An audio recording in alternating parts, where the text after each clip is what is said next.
So France just invited Canada to join the European Union.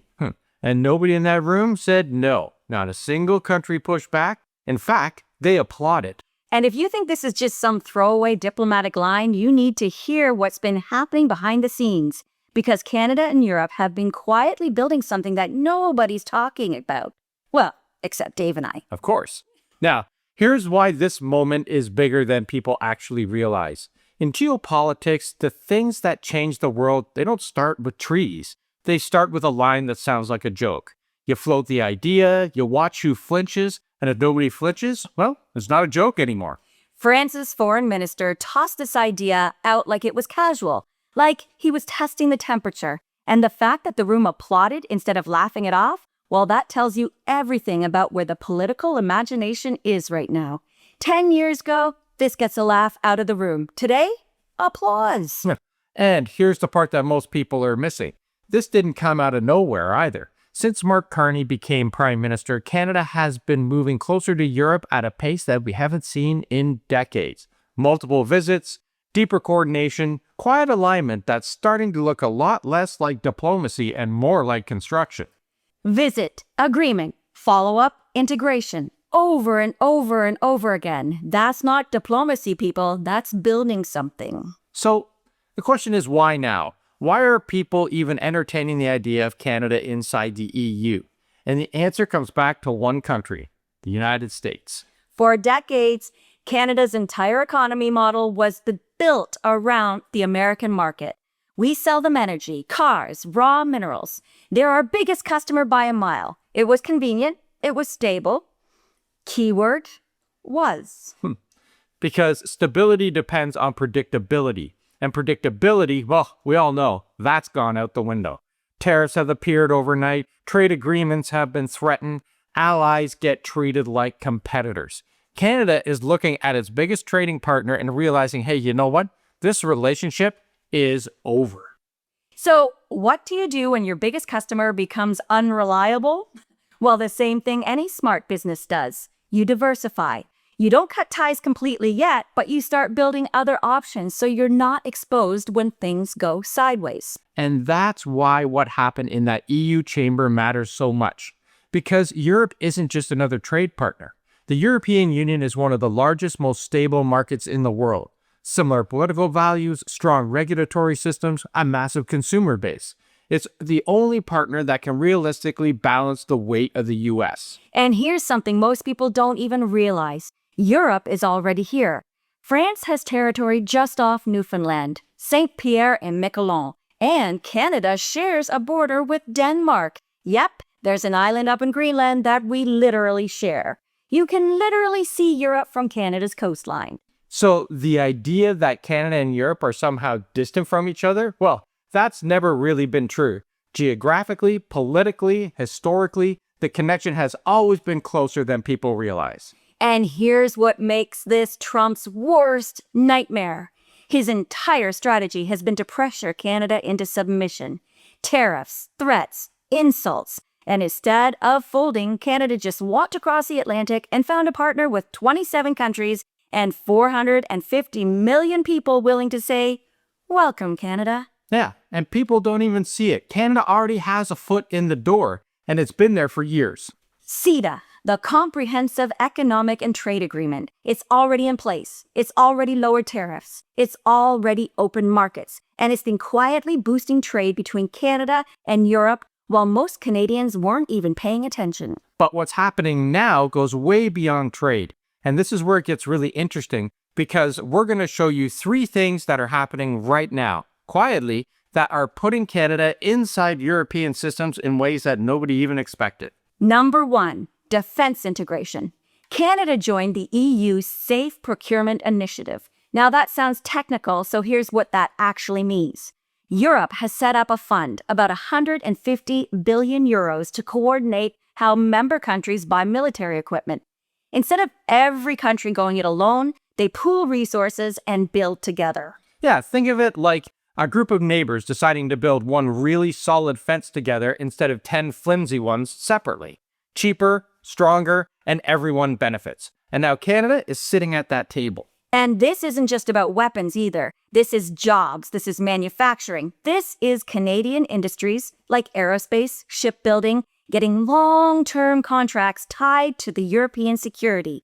For someone in Ontario working in aerospace, this isn't abstract geopolitics at all. This is whether your company has work 10 years from now or not. Now, number 2, the anti-coercion instrument. Now, it sounds complicated, but it's actually simple. It's economic self-defense. If another country tries to bully one EU member with tariffs or trade pressure, the entire bloc responds together. So instead of Canada standing alone in a trade dispute, which is exactly what's been happening forever, you've got 27 countries pushing back with you. That changes the power dynamic instantly. It's the difference between arguing one-on-one or being pitted against each other like the US has forced Canada and Mexico to do for decades, versus having 27 countries standing beside you and saying, nah, that doesn't work for us. And for Canadians, this matters more than ever right now because, we're already living through what economic pressure looks like from the US. Those steel tariffs, energy disputes. Being on the receiving end, nobody is there backing us up. Being a part of a larger bloc means that you're never handling things like this alone again. Nice. And number 3 is our strategic fit. Canada has resources, energy, and space. Europe has manufacturing, population, and market scale. It's like two halves of a supply chain that fit together almost too well, I have to say.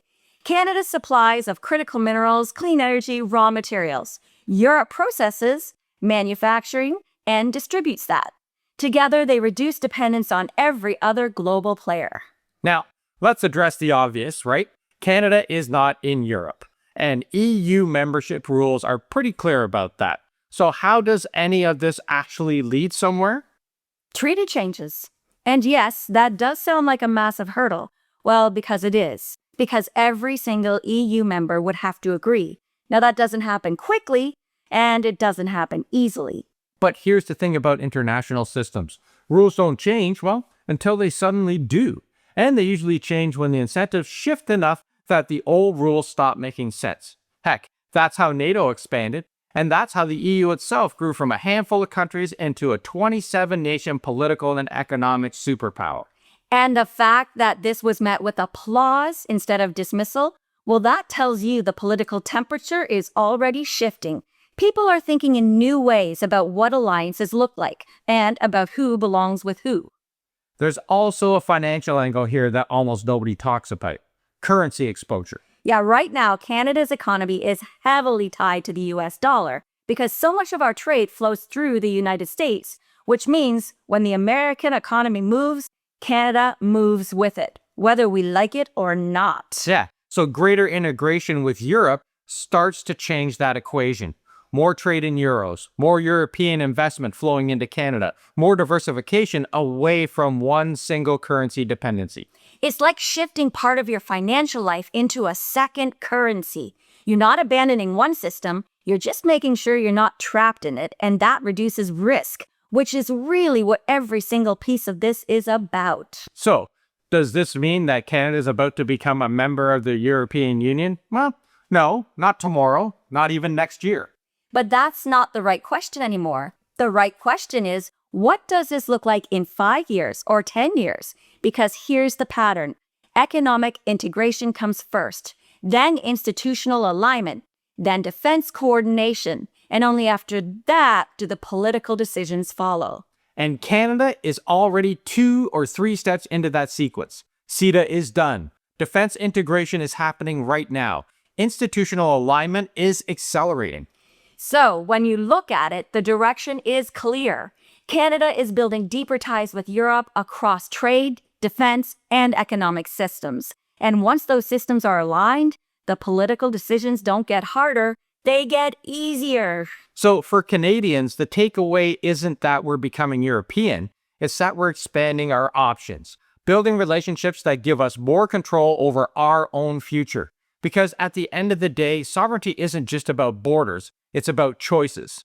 Who you trade with, who you align with, and who you rely on when things get difficult. And right now, Canada is making sure it has more than one answer to those questions. Because when France's foreign minister floats the idea of Canada joining the EU and the room applauds, well, that's not a joke anymore. That's the future knocking at our door. So we want to hear from you. What do you think? Is Canada right to be building these ties with Europe? Or is this just a waste of time? Drop your take in the comments because we read every single one. And if we did become a part of the EU, how many of you would be thrilled to be part of that Schengen zone where we can just vacation in the Canary Islands? Oh, I like that. Ooh, I like the sound of that too. So remember everybody, if you haven't subscribed yet, this is the kind of thing we break down every single day. So hit that button so you don't miss what comes next. And if you value this kind of breakdown, no noise, no spin, you can support the channel through the A-Team or at our merch store. It helps keep this channel going and keeps it independent. So thanks for watching everybody, and we'll see you tomorrow. Ciao for now.